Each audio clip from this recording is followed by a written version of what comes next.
Hi everyone, welcome back to my channel. I'm Tara and this is AdventureisCollins, and today we are going to talk about the Good and the Beautiful Pre-K course curriculum.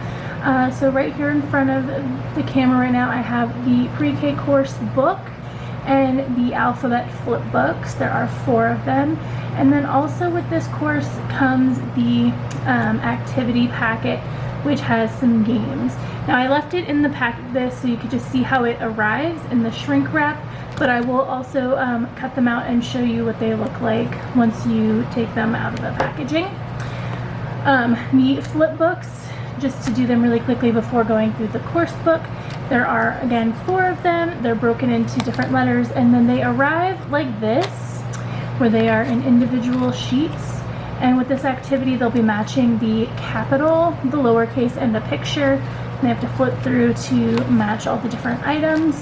I already cut these books so that you could see what that looks like. So you have like a capital G, and then you could flip for a lowercase g, and then flip for a couple of pages and have goose, J,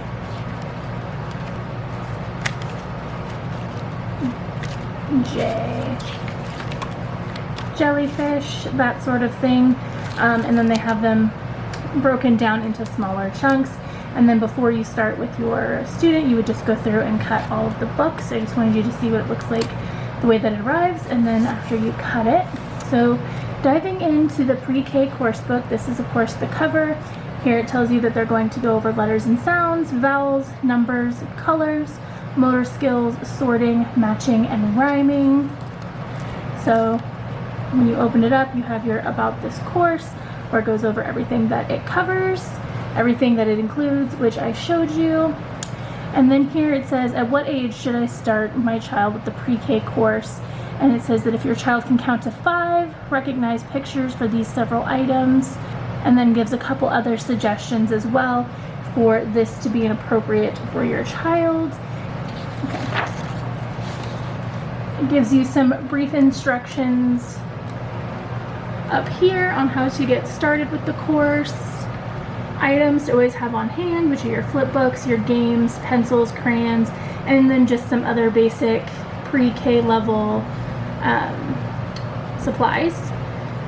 Then for any extra items that you'll need for a lesson, they are outlined here, and then I'll show you they are also mentioned at the beginning of each lesson in the book. This goes over the recommended amount of time that you spend doing lessons with your student, and then some helpful hints, and then it gives you links to the vowel song, talks a little bit about the flip books and the activity packet, just saying that you should prepare all the games beforehand. So then it goes right into Unit 1. These are outlined pretty similarly to all of their other curriculum, where the things that you do are in this blue color, the things that you will read or say to your child are written in black. It's very open and go. All you have to do is open it right up and follow along, and they make it very simple. This one has some art and a poem we're going to talk about, and then it also tells you right at the top of the lesson what items you'll need to complete the unit, to complete the lesson.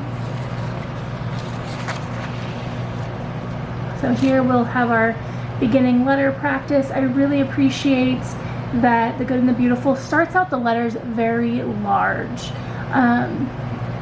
I know my student on her own writes very big letters when she's trying to write.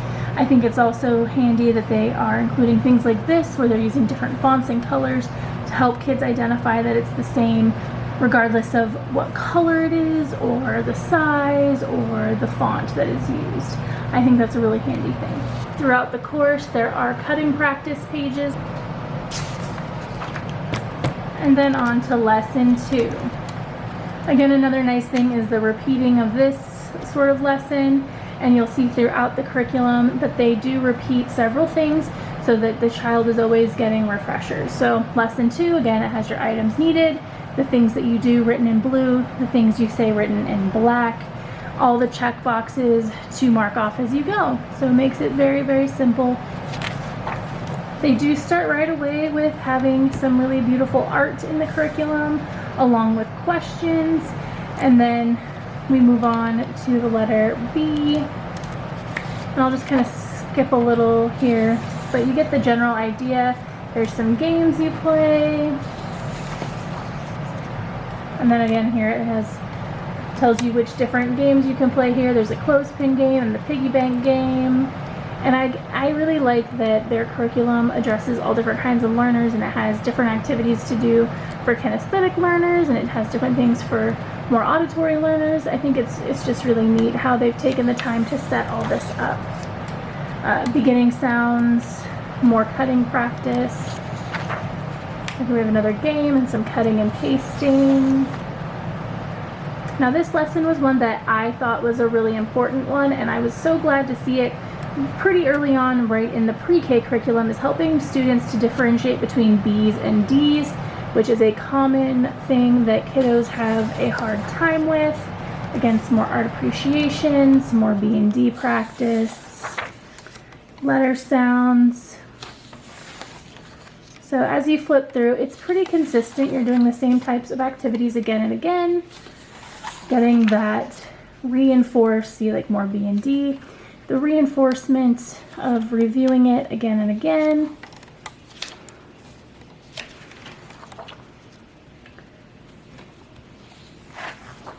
Kind of just skipping ahead a little bit here so you can kind of just see different things here in the curriculum.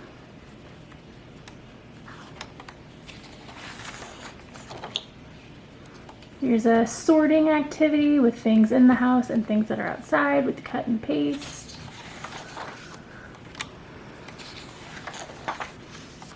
Beginning sounds. This is glue practice where they glue on the dots and then put cotton balls on.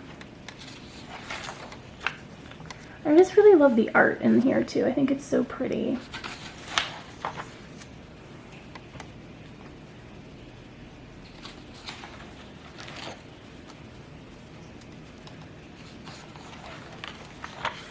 We start getting into sequencing. So first, second, and third, you read the short little story to the child up there, and then they will order the story and glue those in.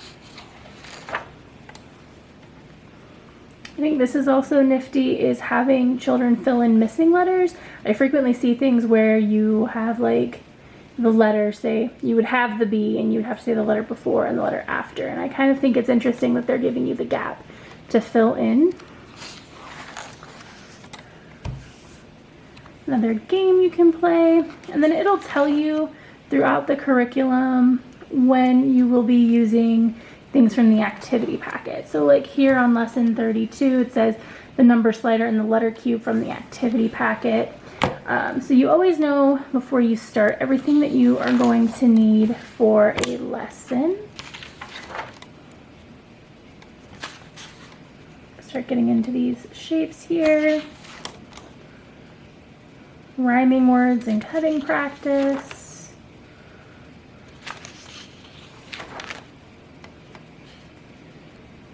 Doing some poetry. And some more letters and numbers practice. This will have students doing a little bit of painting. I think you get the idea. It just does have, it has the repeating sort of lessons. And I think it'll help students really get those ideas reinforced. Now when you remove the plastic from your activity packet, it'll have this very glossy page here on top.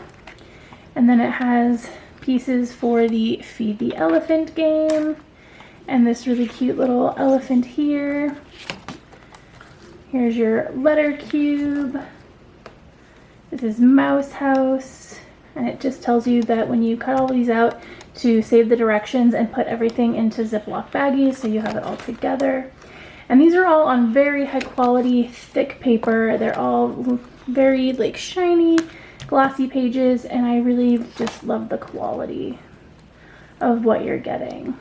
Fly swatting game, which I think will be really fun. We'll have to swing over to the dollar store and get a fly swatter. You could just use your hand, but I think it'd be kind of fun with the swatter. Here's a number slider and the numbers that you will use. And then letter memory game.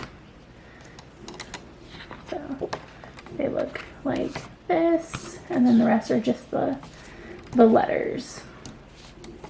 So I'm going to go ahead and cut them all out and put them into baggies. But I think okay, so like I said, I took a minute to cut out all of these so that you could see what they were going to look like once everything had been cut out and put together and put in their baggies. So these are all the games put in their baggies, and then the cube that they have you make. All of this took me about 45 minutes to complete, and I'll just go ahead and go through and show you what some of these games look like now that they're all cut out. Okay, so this first game is called Mouse House. They have the little houses that you cut out, and each one has a different letter, both in uppercase and lowercase. You have this little mouse here that you would hide underneath one of the houses while your student isn't looking, and they basically go through and they say the letter name and the sound that it makes before they can peek under and see if the mouse is there. Okay, so this game is hide and seek pets. It's pretty much exactly the same as the Mouse House game, except that you have 3 little pets here, a turtle, a dog, and a cat, and you hide them behind the different letters, and then the student uses the letter name and letter sound before they can peek under and see if the animal is there. Pretty much the main difference is that these are different letters than the other cards. So for this one, I'm just going to go ahead and leave it in the bag. It's called Feed the Elephant. You have this cute little elephant right here and these different little peanuts. With this one, you're going to be guiding your student and telling them to find the uppercase A, for example, and then feed it to the elephant, which will go through the little slit in the trunk. You will need an X-Acto knife or maybe a box cutter for that, because if you use scissors, you would bend the cardstock and kind of ruin your elephant. But it is super cute, and I like the little peanuts. I thought they were kind of adorable. I'm also just going to go ahead and leave this one in the bag. I haven't been able to cut these lines yet because I do have to get the X-Acto knife out, and we recently moved, so I'm not exactly sure where it is. But basically, you will cut the slits in there and then feed through this little number ladder back here, and then you'll just have them read off the number as it slides through. Okay, so this is the Swat the Fly game. What you'll basically do is put it out and then read off a random letter or letter sound, and the student will slap down on whichever letter it is. And you can of course use a fly swatter. They usually have them at the dollar store if you just want to add a little bit extra fun. Most kids are pretty happy to go slapping around with one of those. Okay, so I just kind of scattered these out here. These are your standard memory card sort of game. So there's 2 ways to play this game. Either you'll match the uppercase and lowercase letter together, or you will find a letter and match it to a word that starts with that letter. So M and monkey are the 2 ways that they kind of give you to play it. There are 2, like you'll see up here, there's 2 zebras. That's because there's an uppercase Z and a lowercase z. So you're not matching 2 zebras, you're matching the zebra to the Z's. And then that is basically it for the games. The only other thing I had mentioned before is this cube that they have you make for rolling and reading off letters. And that's basically all it's for. But yeah, that's all of the games that came with it. I think they're pretty cute and that my student will enjoy them. If you have any questions about them, please feel free to comment down below.